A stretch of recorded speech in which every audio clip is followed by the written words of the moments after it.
Ikalawang mga hari kapitulo 20. Nagkasakit si Ezekias.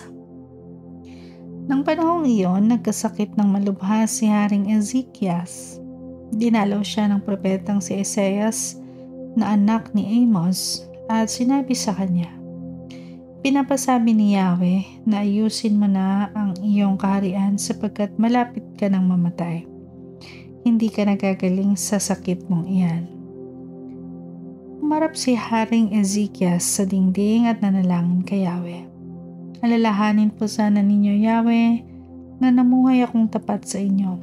Buong puso ko pong ginawa ang lahat ng bagay ayon sa iyong kagustuhan." At buong kapaitang umiyak si Ezekias.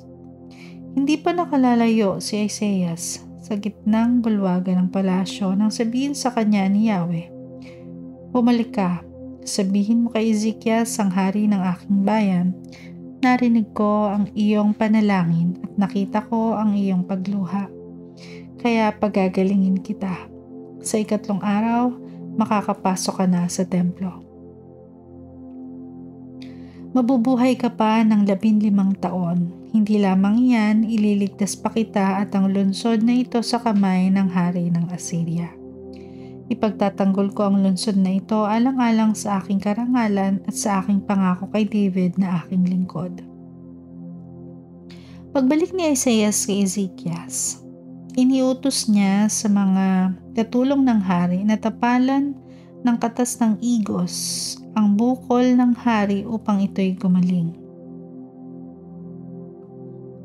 Ginawa nga nila iyon at siya'y gumaling. Itinanong ni Ezekias kay Isaias, "Ano ang palatandaan na pagagalingin ako ni Yahweh at makakapasok na ako sa templo pagkalipas ng 3 araw?" Sumagot si Isaias, "Alin ang mas gusto mong palatandaang ibibigay sa iyo ni Yahweh? Ang aninong bumababa o umaakyat ng 10 baitang?"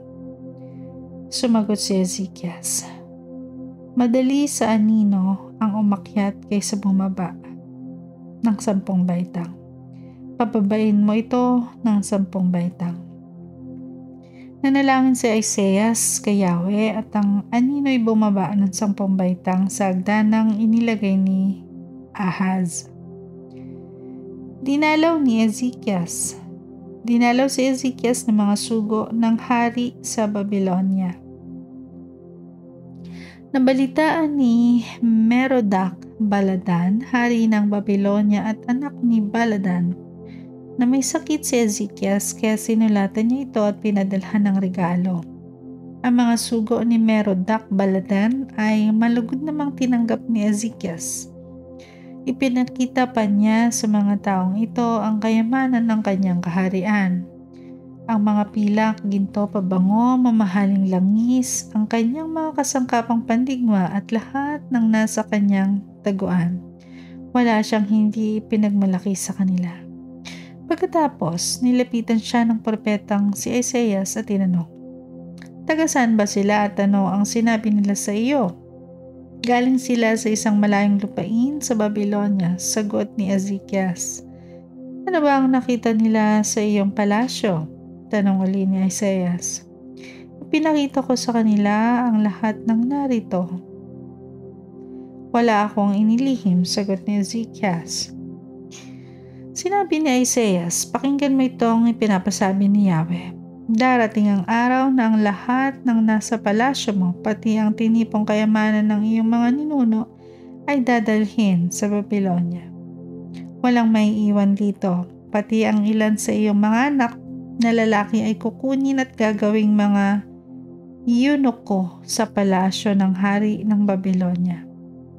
Sinabi ni Ezekias, "Maganda naman pala ang pinapasabi ni Yahweh sa akin." Sinabi niya iyon dahil ang akala niya ay mananatili ang kapayapaan at katiwasayan habang siya'y nabubuhay. Ang pagkamatay ni Ezekias.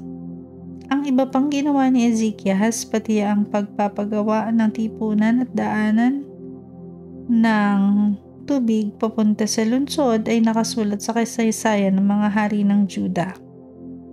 Namatay siya tinilibing ng nakasama ng kanyang mga ninuno.